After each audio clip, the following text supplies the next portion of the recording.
चिंता इस बात की नहीं है, अभी चुन के आए, हम भी चुन के आए। गाहे बगाहे किसी पुरानी मस्जिद के नीचे कुछ चीजें ढूंढी जाती हैं। हामिद खरीदेगा तो वही खरीदेगा, हरिंदर खरीदेगा तो वो हरखू के पास जाएगा। और एक एक पाई पे एक एक नागरिक का हक है। इस देश के हिंदुओं को मुसलमानों की आदत है। श्री मनोज कुमार झा। शुक्रिया माननीय वाइस चेयरमैन साहब। सुकून भी है, अच्छे माहौल में बातचीत हो रही है और आप वहां हैं तो आपके पास अग्निशामक यंत्र भी रहता है आग बुझाने के लिए, ये मैंने महसूस किया है। माननीय उपसभापति महोदय, इस विधेयक पर अपनी आपत्तियां और अपनी आलोचना माननीय मंत्री जी के समक्ष रखूंगा।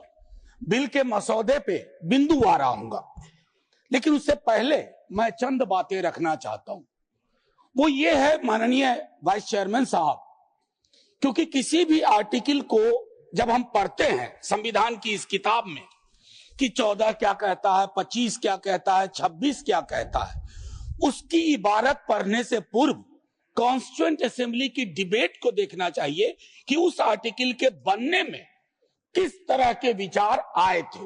संभवतः माननीय मंत्री जी अगर आर्टिकल 26 ए बी सी की पूरी प्रस्तावना को, उस डिबेट को पढ़ते तो शायद उनका काम एक नॉन स्टैट्यूटरी बॉडी से भी चल जाता, बशर्ते इसके कि इस तरह की चीजें लाएं।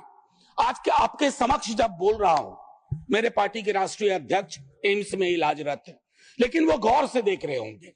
कल उनके एक वीडियो को कट करके खूब चलाया गया।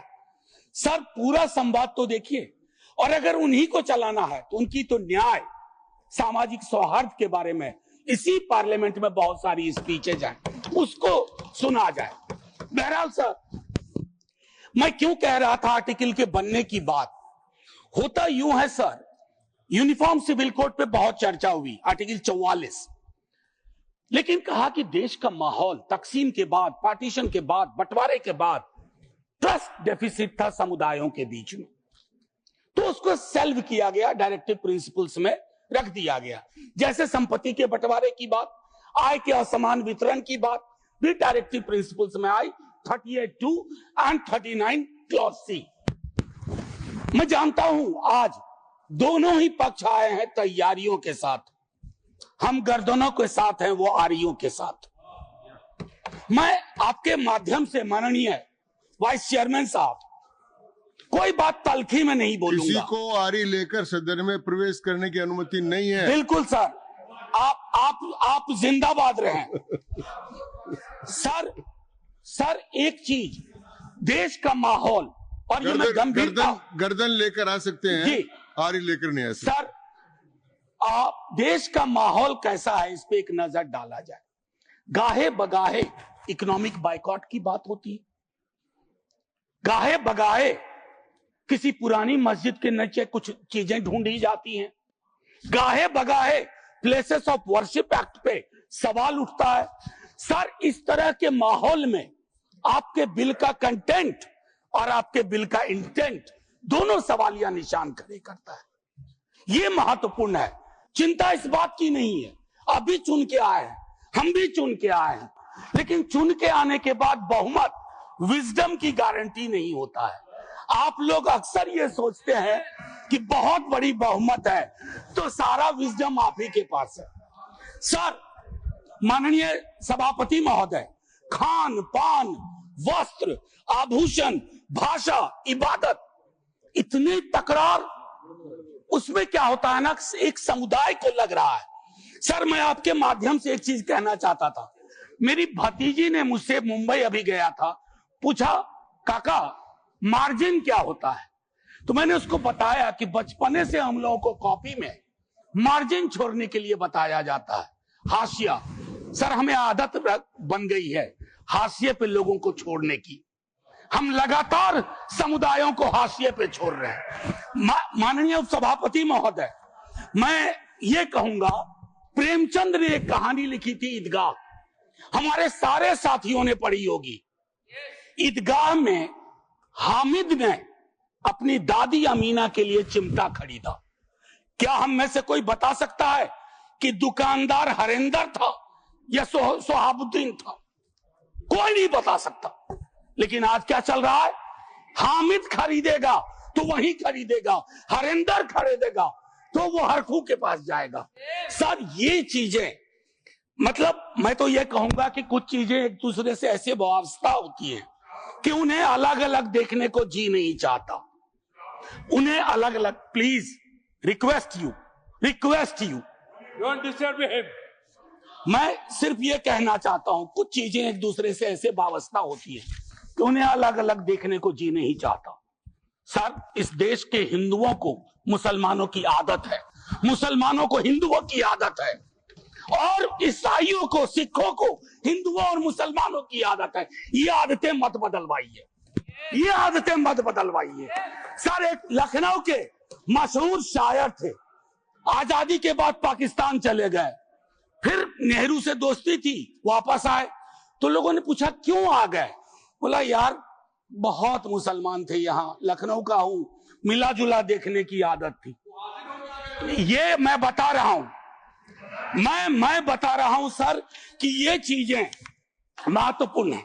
आज सुबह से कई बार लाइटर वैन में कहा गया सौगात और तोहफा।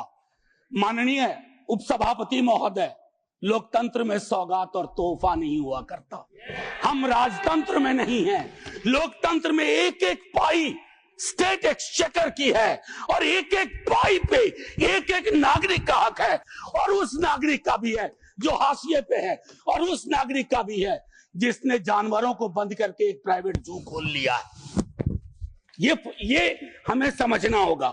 माननीय उपसभापति महोदय, कल मैं माननीय गृह मंत्री जी को सुन रहा था।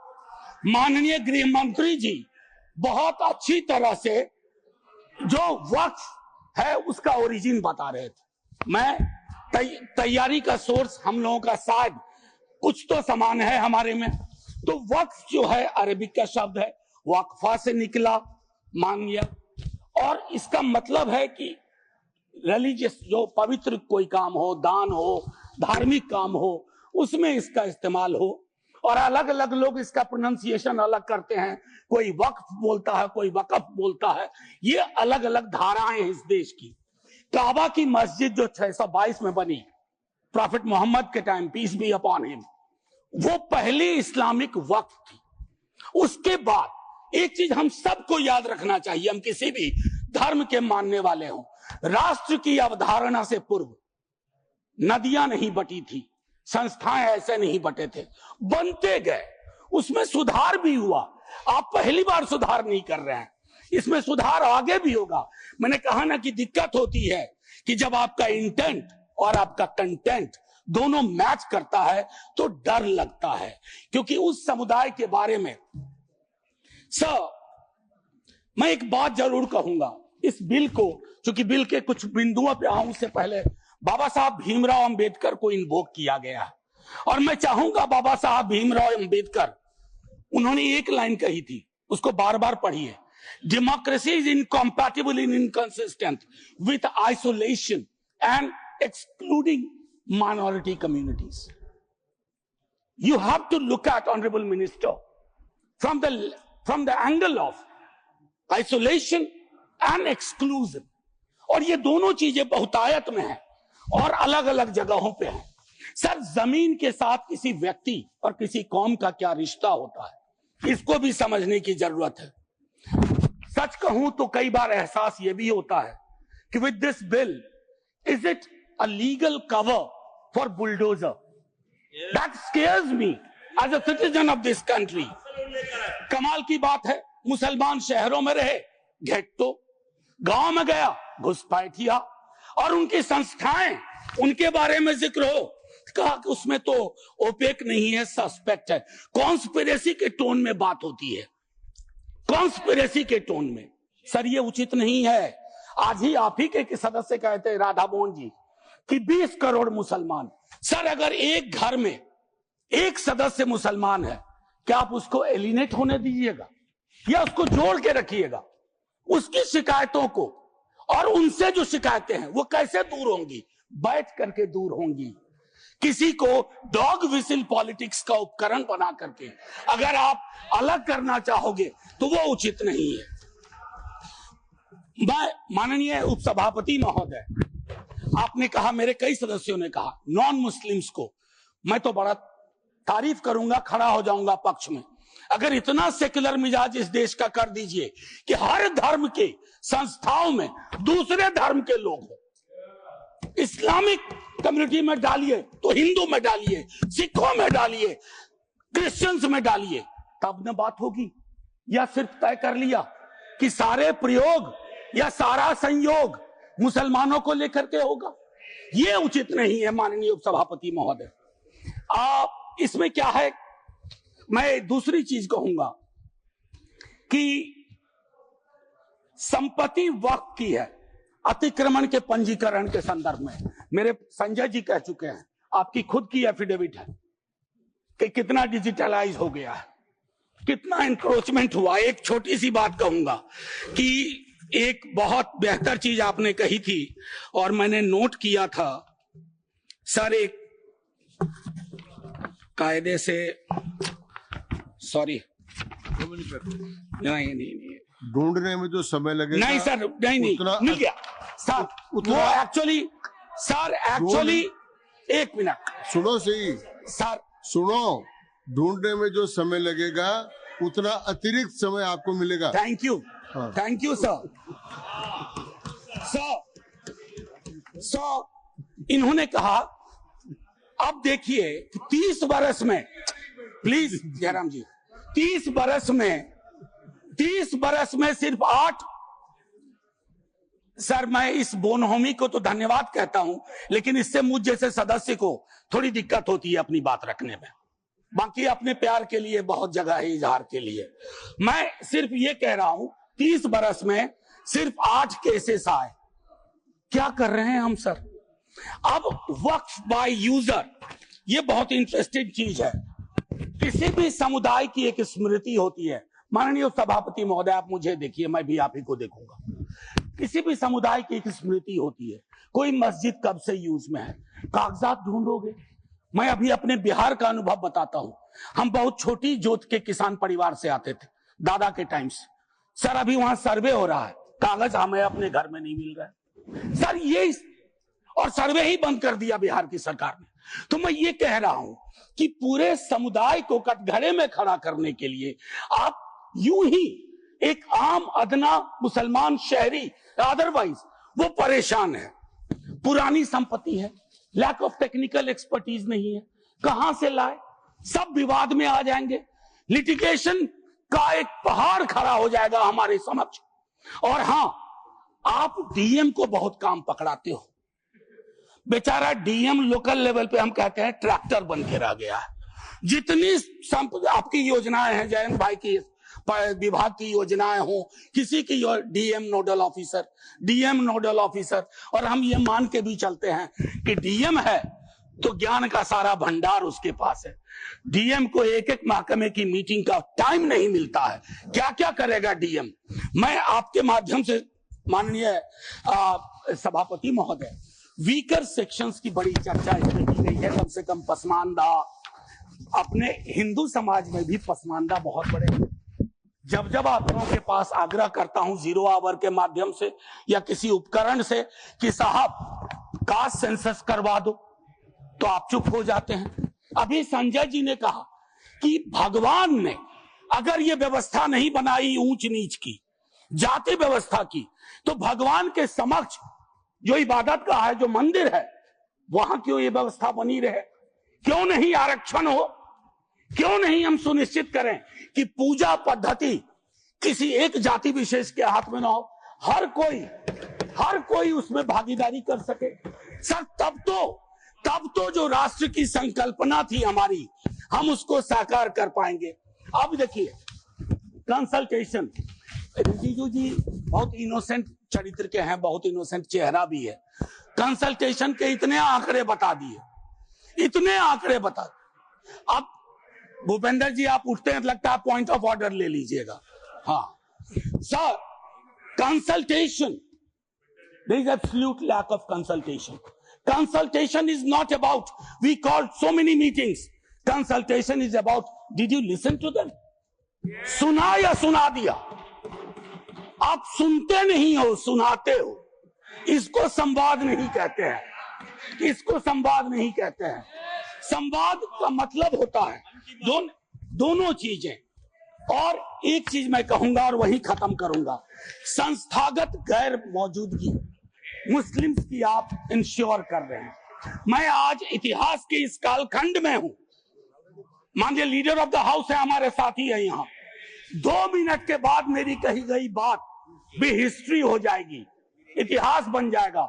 लेकिन मैं आपसे आग्रह करता हूं मंत्री जी, don't hurry up, don't hurry up. इस देश के मुसलमान का इस मिट्टी पे कर्ज है और इस मिट्टी का मुसलमान पे कर्ज है। इस कर्ज के रिश्ते को व्यापारी की नजर से मत देखिए, तिजारत की नजर से मत देखिए, क्योंकि अगर वो नजर आपकी नजर में बदलाव नहीं आएगा तो माननीय उपसभापति महोदय, सब कुछ हमारा बिखर के रह जाएगा। आखिरी 1 मिनट लूंगा। मैं सोच के आया था कि क्या कहूं, और मैंने ईदगाह का जिक्र इसलिए किया। एक नूर मियां की सुरमा का भी कर सकता था, विद्रोही जी ने लिखा, उससे पहले केदारनाथ सिंह ने लिखा। लेकिन मैं अदम कोंडवी, गोंडा जिला उत्तर प्रदेश का आभार करते हुए मैं 2 लाइन पढ़ करके अपनी बात खत्म करूंगा। हिंदू या मुसलमान के लिए के एहसासात को मत छेड़िए, अपनी कुर्सी के लिए इस जज्बात को मत छेड़िए। हम में कोई हुण, कोई शक, कोई मंगोल, पता करना बड़ा मुश्किल है कौन कहां से। हम में से कोई हुण, कोई शक, कोई मंगोल दफन है जो बात, अब उस बात को मत छेड़िए। गलतियां बाबर की थी, जुम्मन का घर फिर क्यों जले। ऐसे नाजुक वक्त में हालात को मत छेड़िए।